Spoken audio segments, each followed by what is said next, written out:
The illegitimate son's oath. He went to war to win the right to marry the princess he loved. The palace gardens were the only place in the kingdom where secrets could breathe. At dawn, when the sky still wore its pale shades of silver, a young boy slipped through the servants' gate with the quiet skill of someone who had spent his whole life avoiding notice. He kept his head down, his steps soft, his clothes simple, too simple for someone with his eyes. Eyes that burned with intelligence and longing, the kind that would have belonged to a prince if fate had been different. But he was not a prince. He was the illegitimate son no one admitted existed. He knew every corner of the palace grounds, not because he was allowed there, but because he had learned how to enter unseen. The kitchens tolerated him. The guards ignored him. The nobles looked through him. He had grown used to being a shadow in a kingdom built for people with better blood.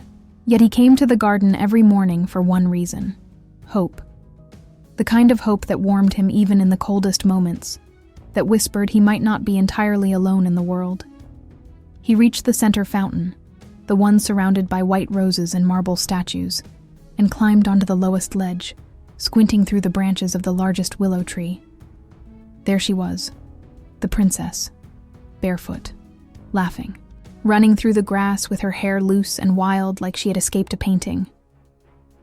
Her governess was nowhere in sight.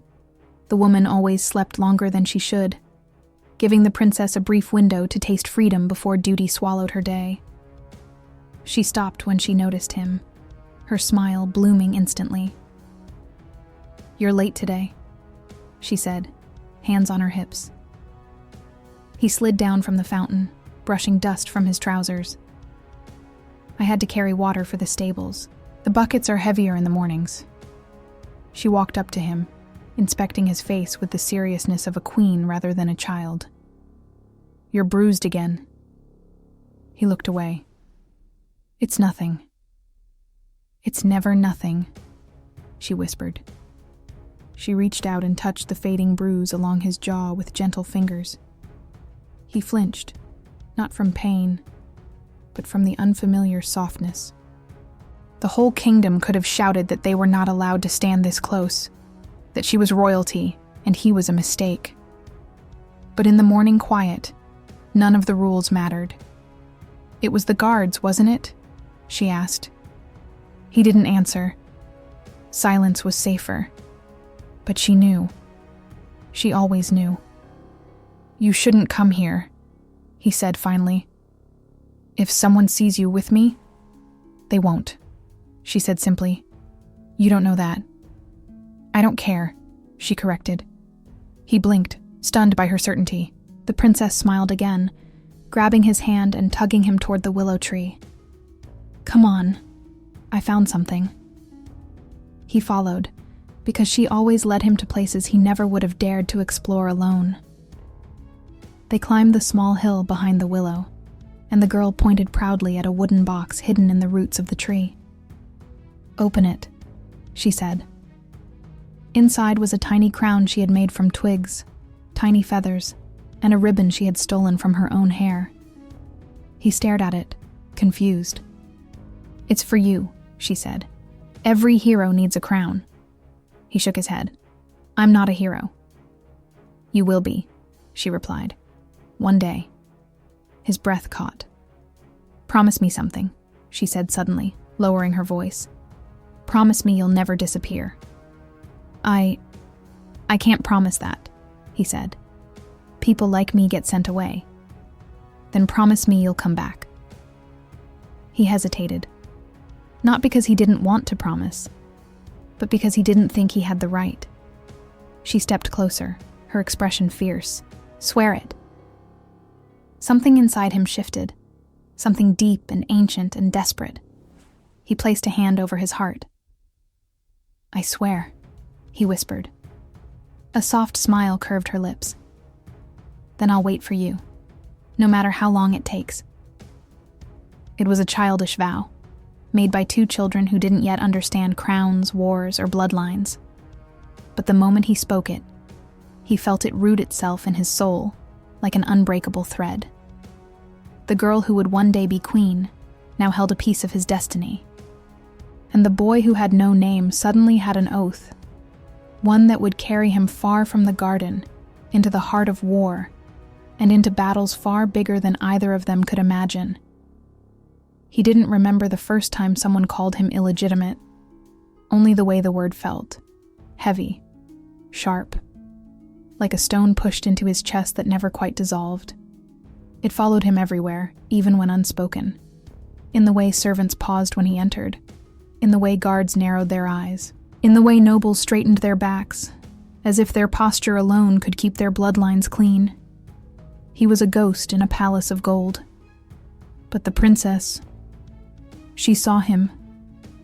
She saw him in ways no one else dared. And that was precisely the reason he forced himself to keep his distance as they grew older. Not because his feelings faded, they did the opposite, but because the world around them hardened. What had once been innocent childhood familiarity now sat beneath a crown of danger. She was being prepared for diplomacy, for duty, for alliances. And he was being pushed further into servitude, into silence, into invisibility. Their worlds stretched apart like two cliffs carved away by the tide. Only their memories remained close. Yet every time he tried to pull himself entirely from her orbit, fate found a way of bringing them back together.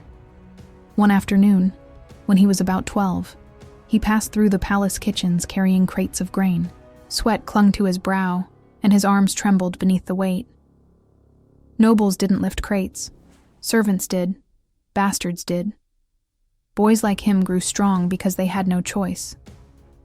He had just stepped into the corridor when he heard her. The princess, now nearly his age, but already walking with the quiet grace of someone who understood she was being watched. Careful. Her voice cut through the air, as a guard rounded the corner too fast and bumped into him. The crate slipped from his grasp, spilling grains across the polished marble. The guard's face twisted with irritation. "Watch where you walk, boy." He braced for a blow, for a punishment, for humiliation. But she stepped between them. "It was your fault," she said to the guard. "You nearly knocked him over." The guard stiffened, uncertain. She was still young, but she was still royalty. The boy shook his head. "Your Highness, it's all right." She ignored him and stared down the guard until the man stepped back. Only then did she turn to him, kneeling to help gather the scattered grain. "You shouldn't do that," he whispered, panicking. "If someone sees you, let them," she said. He looked away, swallowing hard. She didn't understand. Or maybe she did, but just didn't care. That frightened him more than anything. "You're going to get in trouble," he said. She shrugged. "Then we'll get in trouble together." His chest tightened. The simple word lit something inside him that had been dim since birth. They finished gathering the grain. She stood, brushing dust from her skirt, and looked at him with that same fierce, unwavering sincerity she'd always had. "You're too hard on yourself," she said. "Just because others refuse to see your worth doesn't mean you don't have any." Worth. No one had ever said that word to him before. He tried to speak, but the words tangled in his throat. Emotions he had buried for years pressed against his ribs. She leaned closer, lowering her voice. "One day, you'll be stronger than all of them." He blinked in surprise. "How do you know?" "Because you already are," she whispered. Something shattered inside him then, not like breaking glass, but like a seed cracking open beneath soil. Painful, necessary, transformative. He carried the grain to the storage rooms, but his mind stayed back in the corridor with her, with the look she gave him.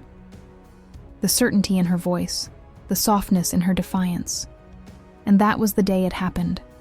Not with ceremony, not with witnesses, not with crowns or priests or royal decrees, but in the quiet of his own heart. A vow formed, uninvited, unstoppable, eternal. not to become noble, not to gain a title, not to prove bloodlines wrong, but to become someone worthy of standing beside her, worthy of protecting her, worthy of being seen by her without shame, worthy of the softness she gave him so freely. He didn't tell her the oath. He didn't tell anyone. He folded it into himself, let it anchor him, let it become the fire beneath every breath he took. He might never be a prince. He might never be acknowledged. He might never be allowed to love her openly. But one day he would stand tall enough that the world couldn't deny what he already knew. He would give everything, even his life, to earn the right to walk beside the princess, who had once knelt in the dust to help a boy no one else believed in. The palace had rules, hundreds of them. Rules carved into stone, whispered through hallways, enforced through glances that carried more weight than spoken commands. And among all of them, one stood above the rest. A princess must never form attachments with those beneath her station. For years, their childhood secrets survived only because no one had looked closely enough. She hid behind her title. He hid behind his invisibility. And as long as their worlds didn't touch in the open, the fragile magic between them remained safe. But children grow, and the world sees differently when innocence fades. The change began the year the princess turned 16. Her schedule transformed. Diplomatic lessons, court etiquette, political grooming, and the constant presence of advisors who watched her every movement. The palace advisors whispered that she was now of marriageable age, a phrase that made her chest tighten with dread. Suitors from neighboring kingdoms began arriving with extravagant gifts and arrogant sons, and Kale felt the shift like a blade against his throat. He still moved quietly through the palace, now working as a stable hand and errand runner, but even the servants had begun to notice the way the princess's gaze lingered too long when he passed. She tried to hide it. He tried harder, but the heart does not follow rules, and eyes do not obey fear. The storm finally struck during a royal banquet. Kale had been assigned to serve at the lower tables, close enough to observe, far enough to be forgotten. The princess sat on a raised platform beside the king and queen, a vision of elegance that stole his breath even from across the hall.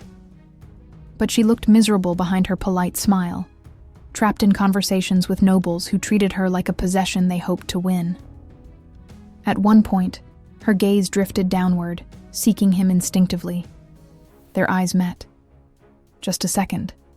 No longer. But in that second, everything shattered. The queen noticed first. Her eyes narrowed ever so slightly. A small movement, but deadly.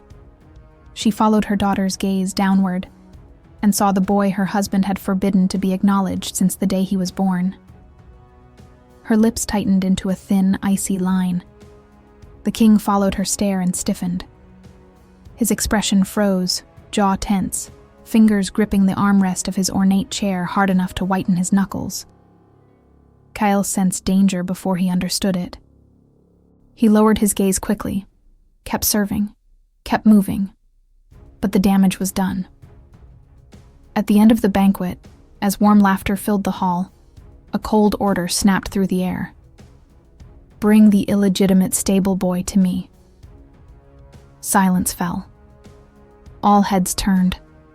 Kyle's heart hammered as guards seized him by the arms and dragged him toward the dais. He kept his head down, refusing to look at her, not because he didn't want to, but because he couldn't bear to see her fear mirrored in her eyes. The king studied him with a gaze that could have split stone. "You," the king said, voice low and lethal, "have forgotten your place." Kale forced a steady breath. "Your Majesty, I—" "Silence," the king snapped. The queen stepped forward, expression carved from ice. "We have been informed," she said loudly enough for the court to hear, "that you have been seen alone with the princess on multiple occasions." Gasps rippled through the hall. Kale shook his head. "Your Majesties, I would never—" "You dare deny it," the queen hissed. He swallowed hard. I mean, no disrespect. You only forgot," the king interrupted, "that she is royalty and you are nothing." The princess stepped forward instinctively. "Father, please, enough!" he thundered, his voice echoing across the marble. "You shame this family by even speaking in his defense." She froze, tears gathering at the corner of her eyes. Cale felt something inside him break, but he forced his voice to remain steady. "Punish me, Your Majesty, but do not speak to her." A guard slammed a fist into his stomach before he could finish. He crumpled to his knees, gasping for air. The king towered over him. "You are forbidden to speak to the princess ever again. If you are seen within 10 paces of her, you will be whipped. If you attempt to communicate with her, you will be executed." Her hand flew to her mouth in horror. The king wasn't finished. "And tomorrow, you will be removed from palace grounds entirely. You will serve in the outer provinces where you cannot infect the royal household with your delusions." Kyle bowed his head, feeling the world tilt beneath him. He didn't protest. He didn't beg. He only whispered the one truth that mattered. "As you command, Your Majesty." They dragged him away. The last thing he saw before the doors slammed shut was the princess reaching out toward him, held back by her mother's grip. And the last thing he heard was her voice breaking as she whispered, "Don't leave." But oaths are not broken by kings, nor by chains, nor by exile. And though he left the palace that night under threat of death, his oath remained, burning hotter than ever. The palace felt different the next morning. Not because the sun rose any later or the servants moved any slower, but because something warm and bright had been ripped from its corridors. The king's decree spread through the palace like smoke, clinging to every wall, every whisper, every nervous glance shared between servants. The illegitimate boy was gone, banished, erased as if he had never existed. But the princess felt his absence like a missing heartbeat. She woke before dawn with her chest tight, immediately reaching for the small window that overlooked the gardens where they once met as children. The willow tree swayed gently in the early light, but the space beneath it, the place where he used to wait for her, was empty. Too empty. Painfully empty. Her governess knocked softly. "Your Highness, the Queen requests your presence." Of course she did. The Queen never allowed emotional wounds to fester. She cut them open, scrubbed the tenderness out, and stitched them shut with rules. The princess followed obediently, but her footsteps felt heavy. Wrong. Her hands shook as she clasped them before her. The Queen stood by the long mirror, supervising the maids as they brushed and pinned her daughter's hair into a flawless shape. Her expression was serene, but her eyes were sharp. "You look dreadful," the Queen said. The princess swallowed. "I didn't sleep." "You will," the Queen replied, "in time. Attachment is a poison, and once it is purged, clarity returns." The princess's throat tightened. He didn't do anything wrong. The Queen's eyes flashed in the mirror. He existed. That was wrong enough. She turned to face her daughter fully. "You are a princess. You do not weep for stable boys." He wasn't. The princess stopped herself too late. The Queen narrowed her eyes. Finish that sentence.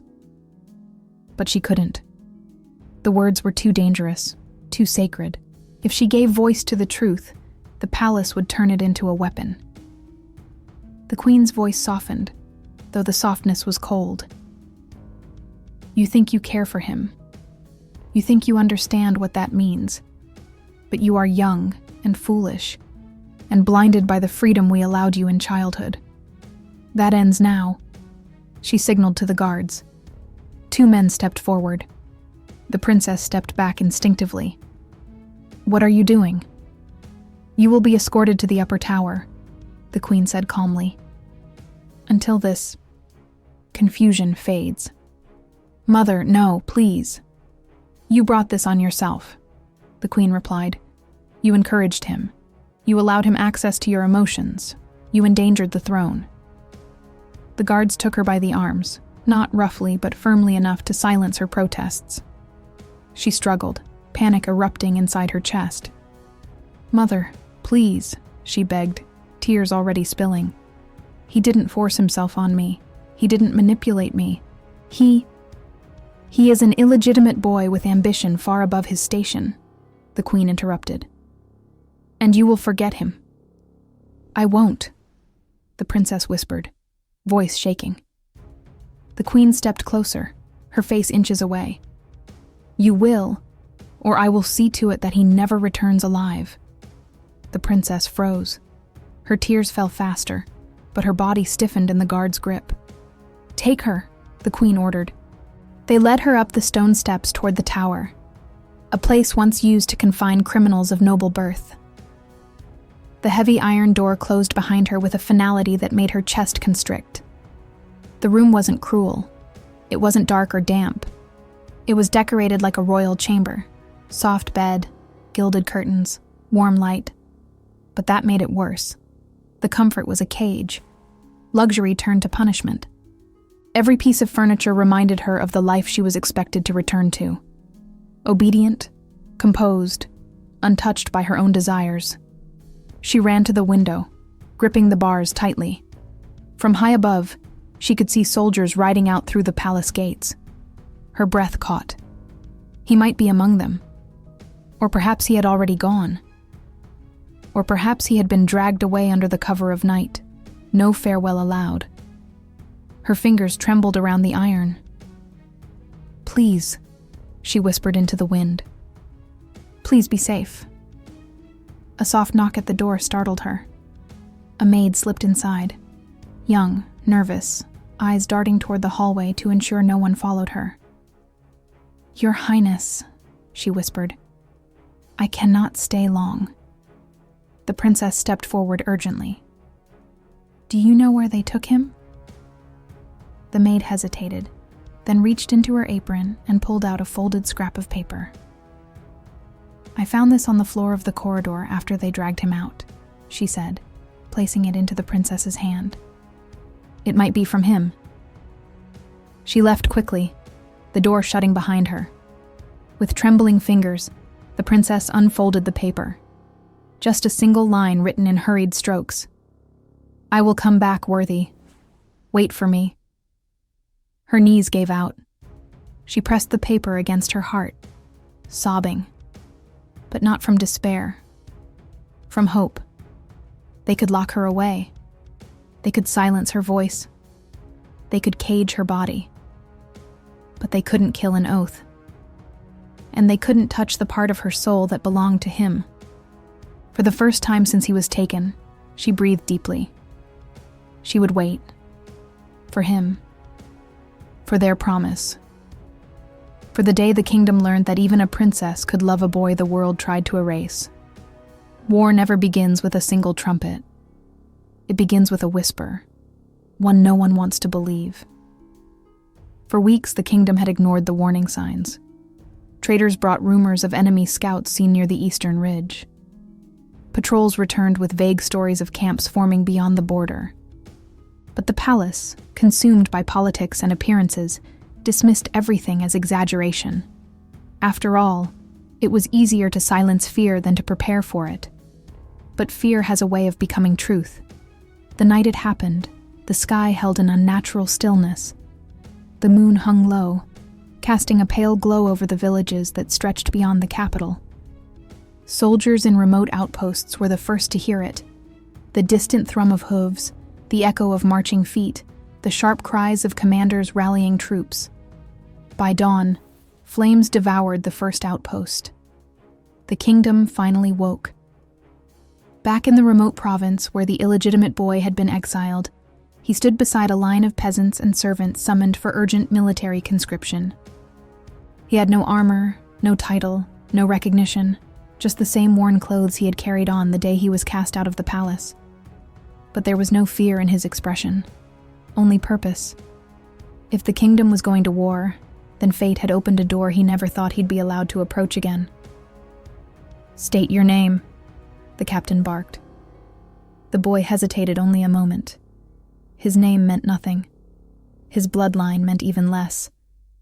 But somewhere in the tower of the palace, behind locked doors and golden bars, the princess who carried his heart was waiting.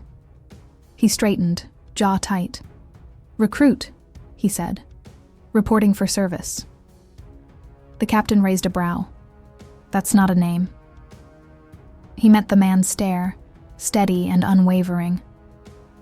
"Names don't matter on battlefields." The captain snorted, but there was respect in his tone when he said, "Then maybe you'll survive longer than the others." Survive. The word hit him with force. He wasn't joining the army to survive. He was joining to prove himself, to earn a place in a world that had shoved him into the dirt, to become a man who could look a king in the eye without kneeling, and above all, to return to the princess as someone worthy of the promise she held close to her heart. Training was brutal. Within days, every recruit bore the same marks: shredded palms, bruised ribs, sleepless eyes, and a stare that had lost its innocence. But the boy pushed harder than anyone. He rose before dawn, stayed after drills ended, practiced until his arms trembled and his hands bled. "The bastard works like he's trying to fight death itself," one soldier whispered. "He's not fighting death," another murmured. "He's fighting to become someone." War came faster than any of them were ready for.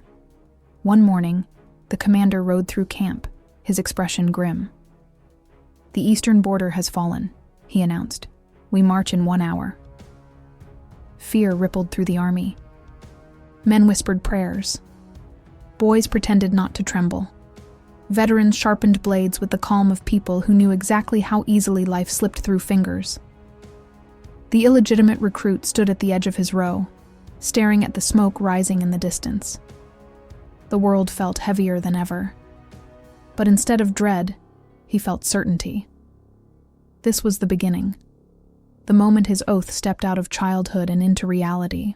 Before marching, he pulled a worn piece of parchment from his pocket. The message the princess had hidden in the willow roots years ago, before they understood the danger of their bond. "Come back to me." 4 words, 4 reasons to fight. He tucked it close to his heart. The march toward the border was long and cruel. Villages were abandoned, fields burned, livestock slaughtered by retreating farmers who refused to let the enemy feed on their lands. Smoke blurred the horizon. The scent of ash and iron hung in the cold wind. When they finally reached the battleground, silence stretched across the valley like a held breath. Then the enemy emerged. Dark armor, unfamiliar banners, faces painted for war. These were not raiders or thieves. This was an army ready to devour kingdoms. The first charge shook the earth. Arrows blackened the sky. Swords clashed like thunder. Men shouted names of lovers, wives, gods, children. Anything to keep their courage from breaking. The illegitimate boy moved through the chaos with a fury born from years of being told he was nothing.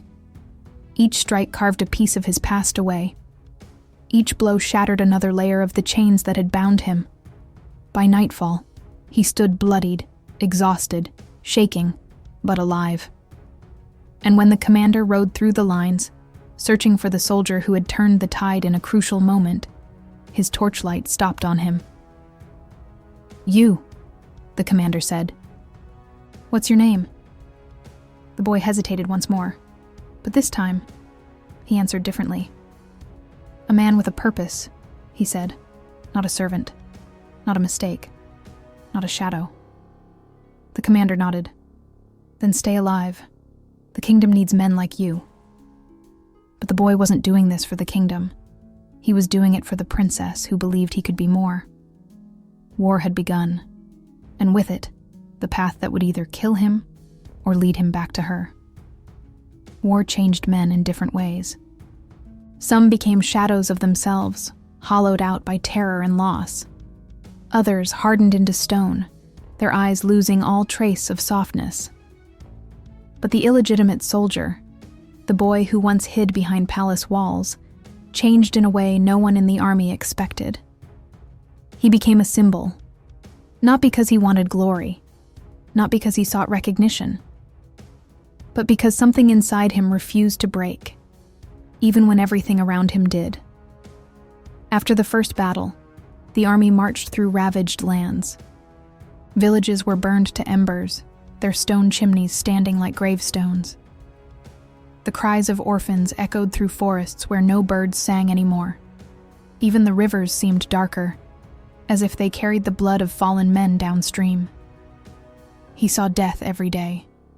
He felt fear every night. But he kept moving. Each morning began before sunrise. He sharpened blades, cleaned armor, tended to wounded horses, and practiced until his muscles screamed. Veterans watched him with curiosity. "He fights like he has something to lose," one muttered. "He fights like he has something to win," another corrected. In truth, he fought for both. During the second siege, the enemy surrounded a mountain pass, trapping the king's forces in a narrow ravine. Arrows rained from the cliffs. Men fell in heaps. The commander shouted orders drowned by thunderous chaos. In the midst of panic, the illegitimate soldier climbed the rocks alone, gripping tiny ledges with bruised fingers, ignoring the cuts that opened along his hands and forearms. He reached the top, ambushing the archers one by one, forcing them back and giving the army space to break through. When he returned to camp that night, bleeding and exhausted, the soldiers looked at him differently, like someone carved from the same fire that forged heroes. But he didn't feel like a hero. He felt like a man trying to outrun fate. At night, while others slept, he sat by the dying embers of the fire, clutching the small parchment from the princess. The ink had faded. The edges were torn from being folded and unfolded countless times. But the words remained. "Come back to me." He pressed it to his chest and lived another day. During the winter campaign, the army faced an ambush that nearly wiped out the front line. The air was thick with snow and blood. Visibility dropped until soldiers couldn't tell friend from foe. Cries filled the blizzard like ghosts screaming through the wind. He stepped into the chaos with nothing but instinct and will. When a group of young recruits became separated, he fought through enemy ranks to reach them, shielding them with his own body. One recruit, a boy no older than 15, sobbed into his chest. "I don't want to die." "You won't," he whispered. "Not tonight." He led them out of the blizzard, carrying the boy on his back when his legs gave out. When they crossed into the safety of the main encampment, soldiers stared at him with awe. Even the commander approached him solemnly. "You saved 6 lives today," the commander said. "What drives you?" The soldier hesitated, then answered with the truth he had never spoken aloud. "A promise." The commander studied him with a depth that suggested he knew far more than he let on. "Promises like that," he said quietly, "shape the world." News of the illegitimate soldier's feats spread through the ranks. Men whispered his story around fires, passing it on like legend. He climbed the cliff with bare hands. He fought off 20 men to save a scout. He took a blow meant for the commander. Some stories were exaggerated, others weren't. But none mentioned his name. He didn't offer it, and no one asked. He became known only by a title whispered with a mix of disbelief and reverence: the Oath-Bearer. The name followed him across battlefields, seeping into enemy lines as well. Soldiers on both sides spoke of a young man who fought as though guided by fate, who refused to fall even when wounded, who rose again when others collapsed, who seemed to carry the weight of something sacred within him. But war has a cruel nature. It gives as much as it takes. And with every victory, danger sharpened behind him. One night, as the army made camp near a frozen lake, the commander summoned him privately. "You've earned a place among the elite vanguard," the commander said. "This unit fights where battles are won or lost. Few survive their first mission." The illegitimate soldier didn't hesitate. I accept. The commander's expression softened. If you die, your promise dies with you. Is this worth it? He closed his eyes briefly, and for a moment, the scent of roses from the palace gardens filled his memory. When he opened them again, they burned with determination. Yes, he said, because if he didn't fight for this chance, if he didn't push beyond every limit, if he didn't risk everything, he would never be worthy of standing before the princess again. And so, he joined the vanguard, a unit of legends, a unit where boys became memories and men became myths, and the war, sensing his resolve, poised itself to test the very core of his oath. The tower was meant to silence her. Instead, it sharpened her. Days bled into nights, and nights into days. But the princess never forgot the boy who had been dragged from the palace as if his existence were a crime. She woke each morning to the same suffocating walls, the same guarded door, the same cold reminder that her life was no longer her own. The kingdom believed a princess could be caged without consequence, kept polished, obedient, decorative. But the king and queen had miscalculated one thing. What they had locked away was not a frightened girl, but a heart already bound by an oath. Every sunrise, she folded and unfolded the note he had left her, tracing the ink with trembling fingers. Every sunset, she pressed her forehead to the bars of her window, trying to see beyond the horizon, imagining him on some distant field where steel clashed and snow soaked the ground red. She prayed for him in whispers she never dared voice aloud, prayers no royal decree could silence. And as the monotony of captivity wrapped itself around her, she discovered something unexpected. Her isolation made her dangerous. When people are watched constantly, they learn to watch back. She learned the changing shift times of the guards, learned which servants were loyal to the queen, and which were loyal to the princess, learned that rumors traveled faster than soldiers, and learned that fear suppressed truth, but could never kill it. It was on the 12th night of her imprisonment that the first spark of rebellion flickered. A maid, young, terrified, trembling, slipped into her room after midnight. "Your Highness, they say he survived the first sieges." The princess's breath caught. "He's alive?" The maid nodded quickly. "More than that. They say he saved a vanguard unit. They say he climbs cliffs like a wolf. They say he's unstoppable." Her heart clenched almost painfully. "My oath-bearer." But the maid's expression darkened. "There is more. The queen has ordered the guards to burn any letter addressed to you from the front." The princess felt something ignite in her chest, a flame that had nothing to do with love and everything to do with fury.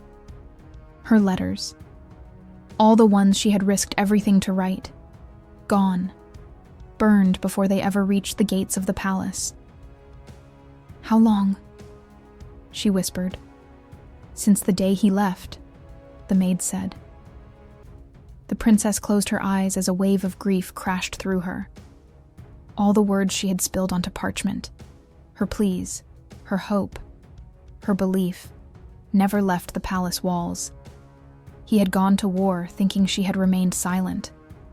But silence was not absence. Silence was imprisonment, and she refused to let it continue. The next morning, the queen arrived to inspect her daughter's recovery, dressed in layers of silk and cold authority. The princess remained composed, hands folded gracefully, but her eyes were sharper than the queen had ever seen. "You look improved," the queen said. "I am," the princess replied. A lie, but a useful one. The queen approached her window, inspecting the horizon as though she alone owned the view. A message arrived from the battlefield. "The situation is dire. The king will soon have to consider alliances that may require sacrifice." "Sacrifice?" the princess asked. "A marriage," the queen said. "Yours." The air around her thinned. "I will not marry a foreign heir. You will do exactly as you are commanded." For the first time, the princess did not lower her gaze.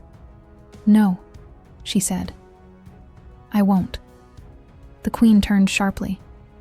"You forget yourself." "No," the princess repeated. "I remember myself better than ever." The queen's face hardened. "You are a child." "I am the future of this kingdom," the princess countered. "And that is why you fear my choices." The queen took a threatening step toward her. "Do not test my patience." "I'm not testing it," the princess whispered. "I am ending it." The queen froze. The princess walked toward the window, her posture regal, her voice steady with a strength born of desperation and love. "I know what you've done. I know you've burned my letters." The queen's mask cracked, just for a second. "You cannot control my heart," the princess said, "and you cannot erase my memories. You can lock me in this tower, but the moment the king dies, and he will die one day, the crown becomes mine. And when it does..." She turned, her eyes burning. "I will free myself." The queen's voice trembled with fury. "You would betray your own family?" "No," the princess answered. "I would free myself from the betrayal you forced upon me." For the first time in her life, the queen stepped back. The princess had grown teeth, and a caged heart with teeth is more dangerous than any army. That night, she asked the maid to bring ink, parchment, and a seal stolen from the royal scribes. She wrote carefully, pouring everything she could not speak aloud into words, meant for one man alone. But this time, she did not trust palace couriers. This time, she entrusted the letter to a soldier loyal to her mother's political rivals, a man with reason to defy the queen. "Find him," she whispered, as she handed over the sealed parchment. "And tell him I am waiting." The soldier bowed deeply. "I swear it, princess." As he vanished into the darkness, she pressed her forehead to the bars of her window, breathing a single confession into the wind. "Come back to me, before they take my future away." Her heart was caged, but her hope was free. And hope, once unleashed, has a way of changing kingdoms. Winter ended not with the melting of snow, but with the arrival of a single rider cutting through the dawn mist, a messenger cloaked in ash and exhaustion. He carried a letter sealed in crimson wax, marked with the symbol of the vanguard. When he reached the capital gates, the guards opened them without question.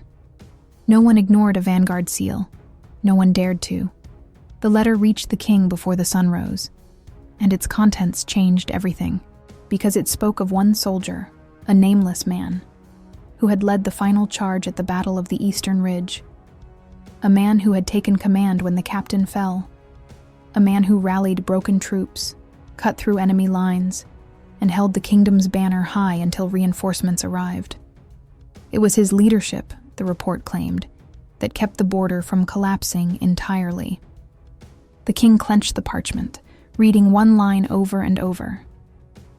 "He fought like a man who carried an oath in his blood." The king's jaw tightened. He knew exactly who the soldier was, and his return was now inevitable. That evening, as the sun dipped behind the palace towers, the great iron gates opened once again, this time for the vanguard itself. They marched in formation, armor dented, cloaks torn, faces hardened by months of war. Behind them walked their newly recognized lieutenant, the illegitimate son who once swept the palace floors. He didn't carry a title. He didn't wear a noble crest. But he wore scars, the kind only earned by men who refused to die.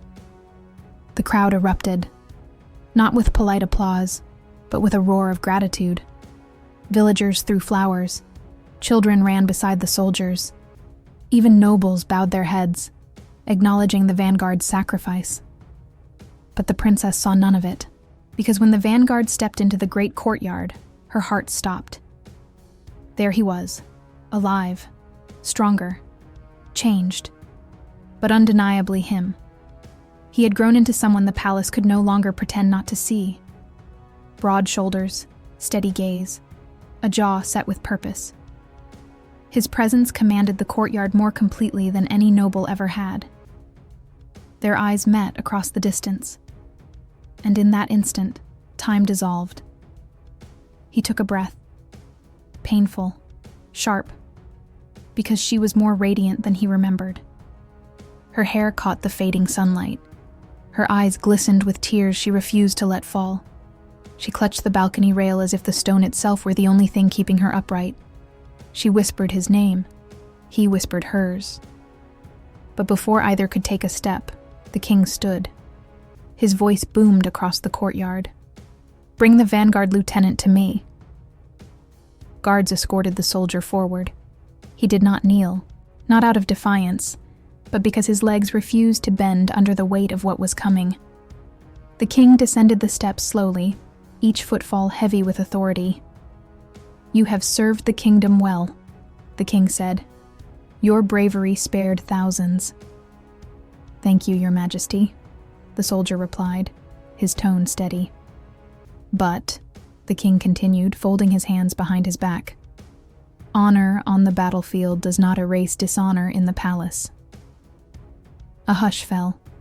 The princess stiffened. The soldier remained calm. "Your Majesty," he said, "I return not only as a servant of the kingdom, but as a man who wishes to speak the truth." The king's eyes narrowed. "And what truth is that?" The soldier looked up at the balcony where the princess stood. The wind tugged at her dress. Her fingers trembled around the stone rail. "My oath," he said, "the one I carried into battle, the one that kept me alive when death reached for me again and again." The king's gaze hardened. "Choose your next words with care." "I fought," the soldier said, "to earn the right to stand before you today." His voice lowered, but the courtyard heard every syllable. "I fought to return worthy of the woman I love." Gasps rippled through the onlookers. The king's face darkened. "You dare!" "I do," the soldier said, "because I swore to her, before crowns, before war, before exile, that I would become a man deserving of her." The princess stepped forward, breath trembling. "Father, please." Silence. The king pointed a trembling finger at the soldier. "You presume you can claim a princess?" "I claim nothing," the soldier said. "I only ask for the right to try. The right to be judged not for my birth, but for my deeds." The king scoffed. "Deeds? You believe blood can be rewritten with a sword?" "No," the soldier answered. "Blood is written by others. But honor..." His voice deepened. "Honor is written by oneself." The courtyard erupted into whispers. The king glared at him. "You think the court will accept you? You think the nobles will tolerate this? That the kingdom will place their future queen beside a man born outside marriage?" The soldier didn't flinch. "I think the kingdom deserves a leader who knows the value of loyalty, who knows what it means to bleed for his people, who knows love not as entitlement, but as devotion." The princess's tears finally fell, because she saw it now. He wasn't just the boy she once loved. He was a leader, a warrior, a man forged in fire, and the king saw it too, which terrified him. The king stepped closer, voice trembling with anger. "Then prove yourself. If you truly believe you are worthy, prove it." The soldier met his gaze. "How?" The king raised his hand, pointing toward the western horizon where fresh plumes of smoke curled into the sky. "War is not finished," the king said. "Another army advances. If you wish to speak of honor, then lead the kingdom into its final battle." "And if I return?" the soldier asked. The king hesitated. The princess lowered her head, and the king answered, "Then we will speak of your oath."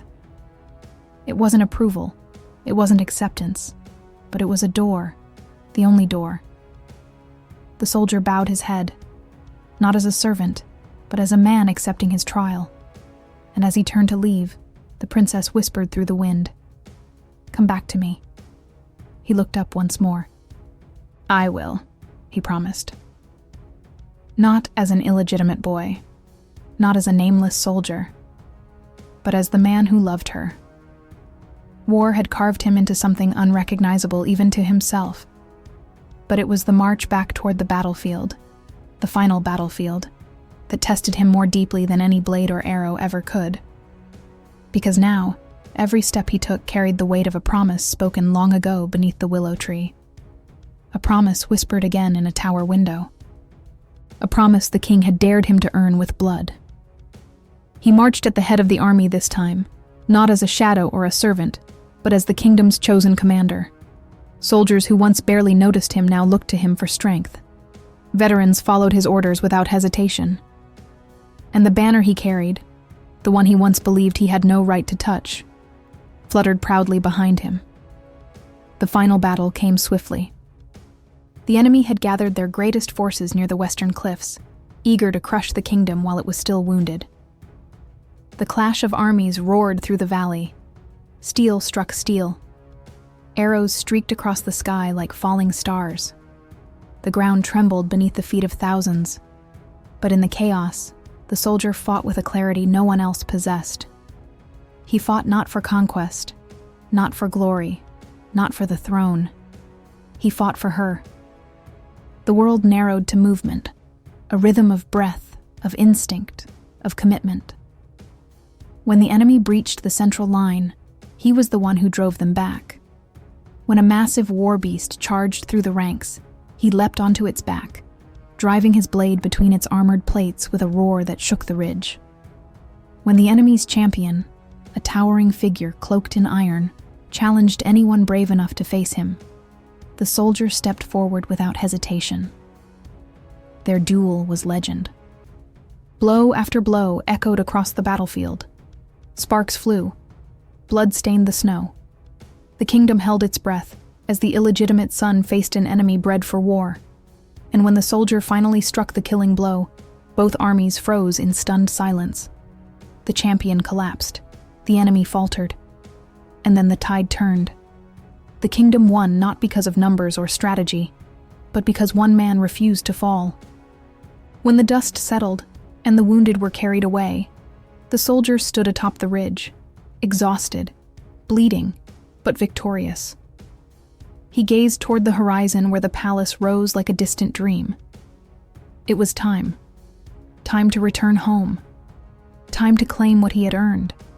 Time to keep his oath. The palace gates opened slowly as he approached, flanked by soldiers who bowed their heads as he passed. Nobles gathered in clusters, whispering behind gloved hands. Some looked fearful, others awed. But none dared speak loudly, because the kingdom already knew the truth. Without him, the war would have been lost. Inside the great hall, the king waited on his throne. The queen sat beside him, lips pressed into a cold line. But the princess? The princess stood beneath the stained glass windows, her hands clasped tightly, eyes shimmering with unshed tears. He walked forward until he stood at the base of the throne steps. "Your Majesty," he said, voice steady despite the storm inside him. "The Western threat is ended." The king studied him in silence. "You led the final charge?" "Yes." "You defeated their champion?" "Yes." "You saved this kingdom?" The soldier met his gaze. "I fulfilled your command." The king exhaled slowly, not with relief, but with the heaviness of a man who had run out of excuses. "Then," the king said, "speak your request." The hall went silent. The soldier turned, not to the throne, but to the princess. She stepped forward, breath trembling, tears finally falling. He held her gaze, letting years of longing, ache, and devotion fill the space between them. "My request," he said softly, "is not for land, nor gold, nor title." He swallowed. "My request is simply the right to stand beside her." The princess covered her mouth with her hand, sobbing. The nobles erupted into whispers. A bastard cannot. It is unthinkable. He has no bloodline. But the king raised a hand, silencing them. His eyes were heavy, tired, defeated. You have done what no noble, no knight, no commander could, the king said slowly. You have served this kingdom with honor unmatched. The queen stiffened. Father, the princess whispered. The king stood. Then hear my judgment, he said, voice echoing through the hall. A man is not defined by his birth, but by his worth. And you? His voice softened. You have proven yours beyond question. The soldier held his breath. The king lifted his chin. I grant your request. A gasp rippled through the nobles. The princess choked on a sob, and the soldier, the boy who once hid in shadows, fell to one knee as tears blurred his vision. Not in submission, in gratitude. The princess ran to him, dropping beside him, taking his face in her shaking hands. You came back, she whispered. I swore I would, he said, voice breaking. For you. Her lips trembled into a smile. And I never stopped waiting. He leaned into her touch, the weight of years lifting from his shoulders. And though the kingdom watched in stunned silence, the world seemed to shrink until there was only the two of them. The girl who waited in a tower, and the boy who went to war for the right to love her. The king spoke once more. Rise, he said. Rise as the man my daughter has chosen. And he did. Not as an illegitimate son, not as a nameless soldier, but as the man who fulfilled an oath and won a future that no one could take away again.